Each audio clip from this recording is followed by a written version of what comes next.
emphasizing the work of the international community, particularly the African Union. They appreciate the work, the support of the African Union in the efforts to stabilize Somalia. So really, it is a focused entertainment with a strong meaning that we should learn and adopt as members of the international community working towards stabilization of Somalia. Now we have a presentation, a demonstration on self-defense by the police officers.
Thank you very much.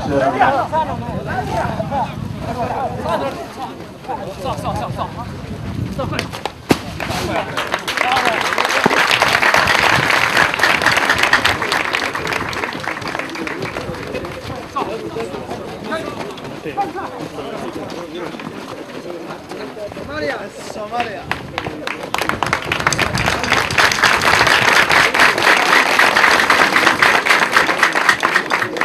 Excellencies, allow me to...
please let me and let us all thank the Kenya government and the Kenya Wildlife Service and Police to host and make all of this possible. Thank you.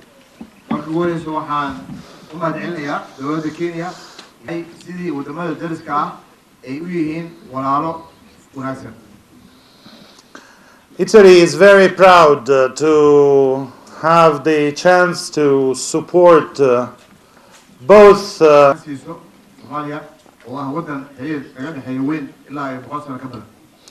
unfortunately 20 years of civil war would have made the knowledge and the depth of this history far away for you who are training at this moment.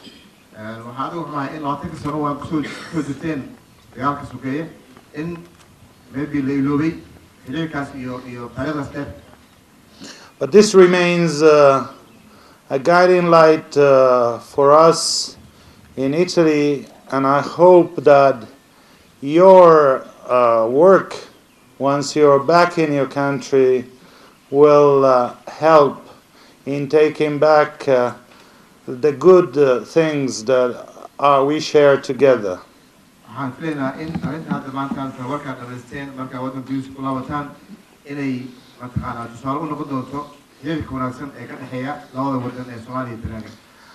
But I think it's also a great pride of the Italian government that we are doing this exercise of supporting the rebirth of Somali national forces through the African Union.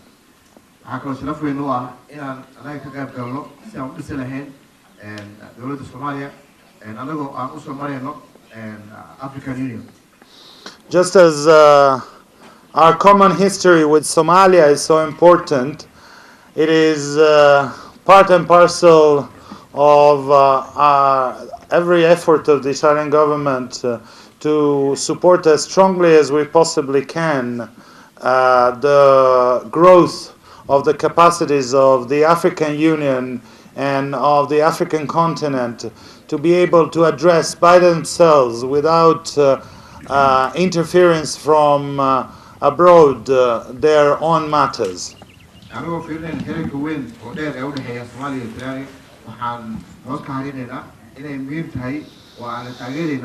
in African Union ay qayb weyn ka qaadato nabad soo celinta Soomaaliya iyadoo ay aan ka filayno inay horkacdo ay ku ka noqoto. And the daily job sometimes thankless, because sometimes they are accused of interfering for interests of this country and this country of Africa, of such important person as Ambassador Boubacar Diarra and General Nathan Mugisha, who are twin brothers in a way to help Somalia to come back to life, should be highly applauded.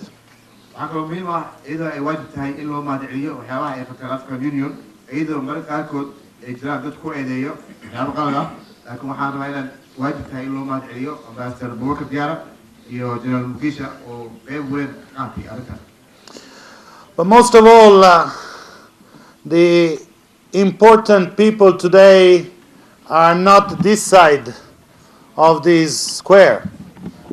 You are the important people today.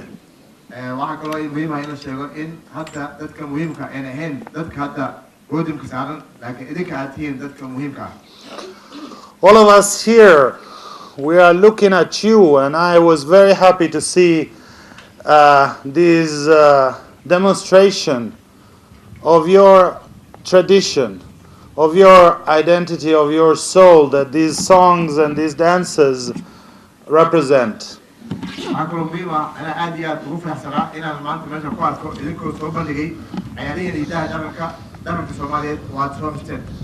And I had to remind Ambassador Noor that he's an ambassador because he strongly wanted to join the dance.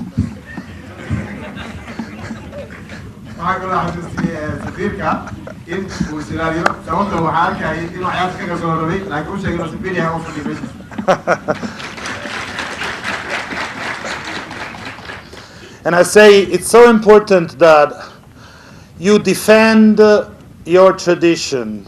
You are not only going back to help strengthen and defend your government. Most of all, you're going back with what you're learning here and what you will learn here to defend your people, to defend the very soul of your country and your traditions. waxaa kaloo iyada muhiim ah in hadda markaad dhamaystaan tababarkiina in aadan keliya difaacina dowladda iyo dadkiina laakiin ay muhiim tahay inaad difaacdaan hidaha dalka Soomaaliyeed oo muhiim iyadana.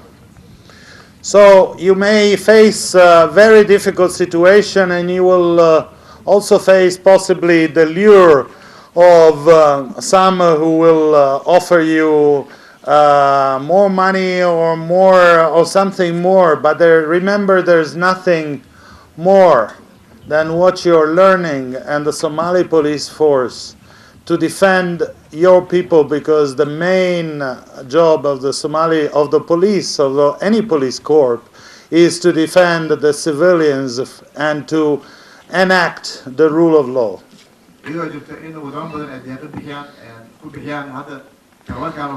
waxaa muhiim ah idinka markaad dhamaystaan tababarkiina inaad waddan ku laabataan inaad difaacdaan dadka masaakiinta ee dhibaataysan ee Soomaaliya ku jooga. There will be others who will try to tell you and convince you that there is something important than your own soul, and that in fact the soul is somewhere else, and the order comes from foreign countries and from foreign organizations. waxaa laga yaabaa in dad kale ama guruubo kale ama wadamo kale ka imaanaya oo idin dhihi doona inaad difaacdaan ma aha dadkiina ama dowladdiina. But remember that those people will come with a different flag that you honor every day, and that your fathers and grandfathers have honored every day. They come with a black flag. waxaa kaloo xasuusitaan in kuwaas waxaa idiin sheegayo ay wataan calan aan ahayn calankiinii ama calanka waalidiintiina abaashiina ay haysan jireen, calankaas oo ah calan madow, which has nothing to do in both religious terms and traditional, clanic, cultural terms with your soul. arrintaasna ma aha arrin la xiriirta diin ama dhaqan aad idinka leedihiin maaha. So my best hope and my best wish for you is that you will defend, uphold and honor the Somali flag, the blue flag. Somalia anolato.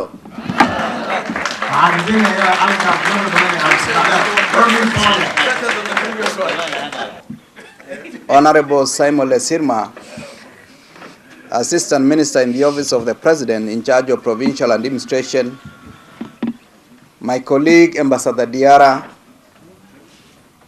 the Director of KWS, Dr. Julius Kimngetich,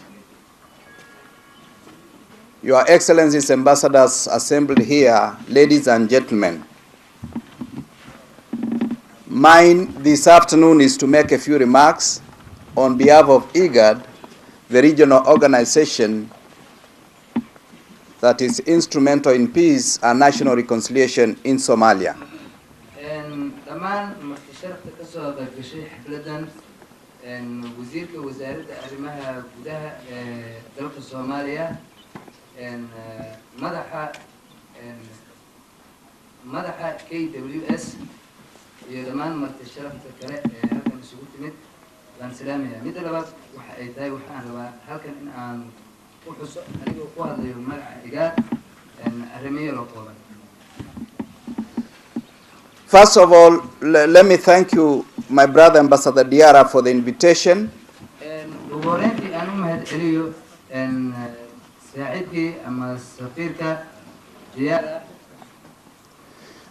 Secondly, let me also appreciate the excellent display of various cultural plays and other songs associated with the people of Somalia and the people of the region.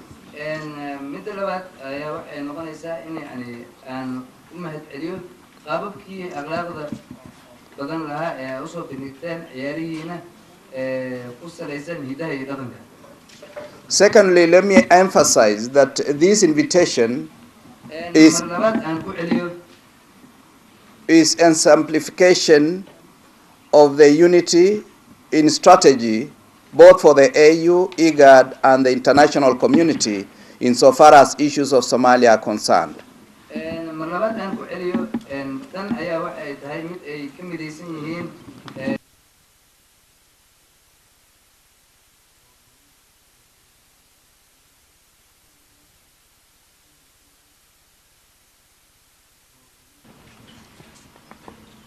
Mr. Okonya, Deputy Commissioner of Police Kenya, my friend Director KWS Julius Kimgetich, who is our host at this institution, which is under Kenya Wildlife Services, distinguished ladies and gentlemen. Let me begin by thanking the trainees and congratulating the trainees for the excellent performance they displayed before us.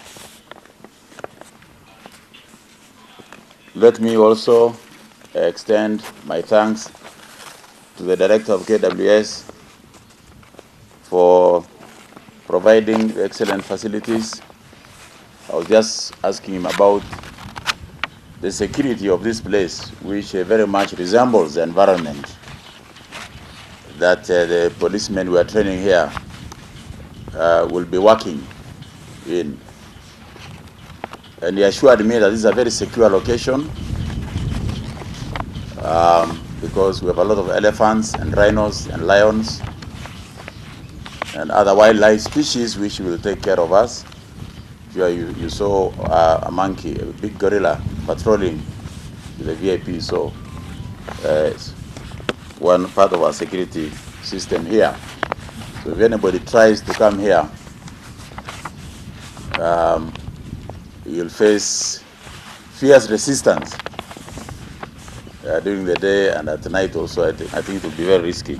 So I want to assure you that this is a very secure.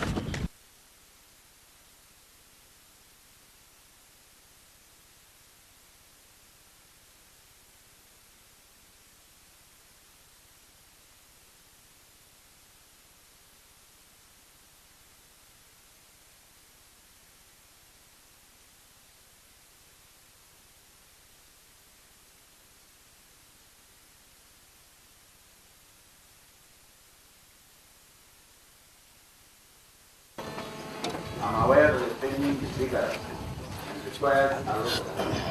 And you are very lucky group because you are not just from Ghana and from Nigeria or Africa.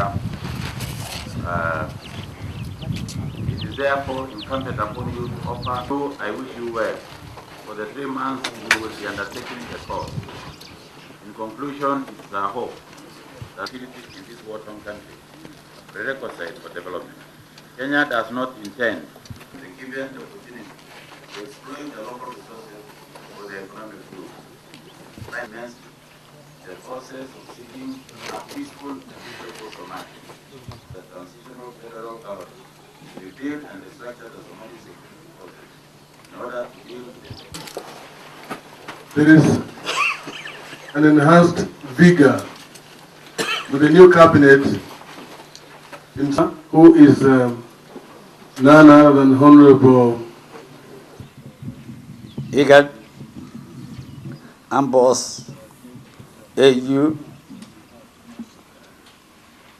and qolada dhaqanka soo bandhigtay warbaahinta dhammaan waa salaamaya. The Assistant Minister, the Ambassador Wakira, other ambassadors, IGAD, AU, Wakira, the other guests, the trainees, good morning. dadkii kale oo maskaxda badan ka geystay hawsha tan abaabulkeeda iyo dadka kale oo meesha inay la jooga dhammaan iyaguna sidaas si lamid oo aan haddana maskaxdeeda xusuusinayn sidaas si lamida ayaan iyagana u salaamaya. I also want to greet the media and other guests who are here this morning. qolada malaha dugsiga kan oo mar hore iyaguna lagu qabtay laba ilaawi karo KWS iyagana si gaar ah u salaamay. I also want to greet and say our thanks to the Kenya Wildlife. Soomaaliya waa burburtay haddana waxa la rabaa in kala dambeynteedii iyo xasiloonideedii dib loo soo celiyo dawladaha iyo hay-adaha ku hawlan waa qabatay waxaad qabatay waa ku mahadsantihiin laakiin weli fara kama qodno. In Somalia we have a long time of civil war. We need to bring back peace, stability. We need order. We also appreciate the countries who are helping us in achieving this. Intaasu waa inta salaanta ah ciidanka Soomaaliyeed oo halka lagu tababarayo oo tababarku uga bilaabmayo iyagana waxaan ku waaninaynaa inay tababarkoodana adkaystaan hawshoodana ay laabaan. The Somali Police Force who are going to start today the training, I want to commend them and advise them to take part of this training and do a good job. haddii aad waxbarashadiina adkaystaan oo aad ku dadaashaan waxbarashadiina waxay noqonaysaa inaad sumcadda Soomaaliya halka ka soo saarteen sababtoo waxa la oranayaa raggaas waa rag waxbarashadoodii ku dadaalay meeshii ay looga baahnaa gaadhay macallimiinta halka idin la jooga waa idin amaanayaan meel sare ay idin saarayaan amaantaasuna idinka kaliya noqon maysa annaga ayaa idin la wadaagay. The trainers who are training you here have said good things about you, and we hope that after you finish your training, you will also good and bring and take it back to Somalia and implement what you have learned from here. waxa kale oo leeyahay rabaa inaad asluubtiina aad hagaajisaan iyaduna taas tii hore ayay la mid tahay oo waxa la rabaa qofka Soomaaliga oo halka jooga oo tababarka ku jira oo walaalahood tababar u sameeyeen oo dal walaalahooda jooga oo ay wax la qabanayaan in iyaguna asluubtooda hagaajiyaan baa loo baahan yahay. Since you are here and you've been hosted and trained by friendly brotherly country, you need to be a disciplined force and respect the rules and law and be ambassadors for Somali people. qofka marka meeshiisa laga soo qaado waa laga yaabaa inuu isagu uu si kale iska yara dareemo laakiin halkan inuu joogno waa meel u eg qiyaas ahaan xaqiiqada markaan eego hawadeeda iyo muuqaalkeeda iyo nidaamkeeda oo dhan aan Soomaaliya sina looga soorin isku mid ay yihiin. The place that we are here that we are going to be trained really I have to say that the weather, the soil, the land, the trees and everything is like Somalia. taa lafteeda waxa la rabaa iyada la dulqaad iyo tixgelin badan inaad sameeysaa. And I want you to be very patient.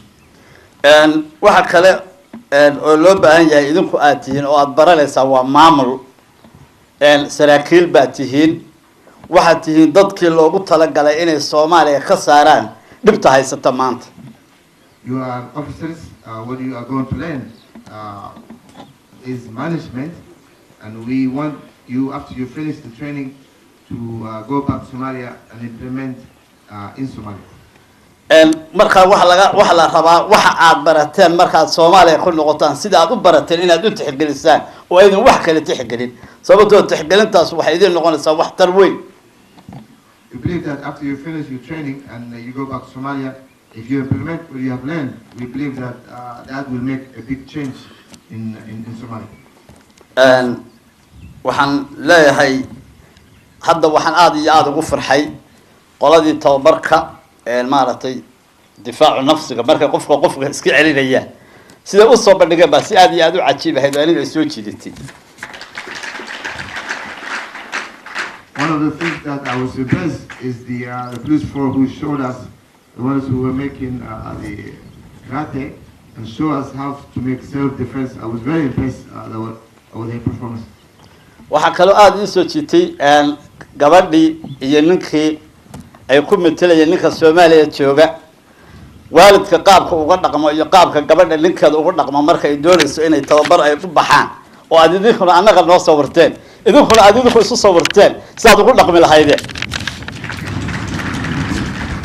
I was also very impressed the small play that showed the police officer when he was talking to his wife, telling her that he's going to be trained, how the parents get involved and the neighbors get involved. That was also a good thing. anagu waxaan dawladii aanu qanimi idinka gaarsiinaynaa waanu u sheegaynaa tababarkiinu inuu tababar fiican yahay dad walaalihiina inaad la joogtaan inaad nolosheenu heer sare tahay inaad sidaa ku fiican tihiin iyaguna inaad idinku u maqan tihiin oo aad tababar ugu maqan tihiin wadankana wax weyn ku soo kordhin doontaan saas ayayna aaminsan yihiin. And when I go back, I will tell the government in Mogadishu that what happened today here, and that you are with a friendly country, with friendly people, brotherly country and brotherly people, and that you are start your training, and that you will come back after you finish your training with good prospect.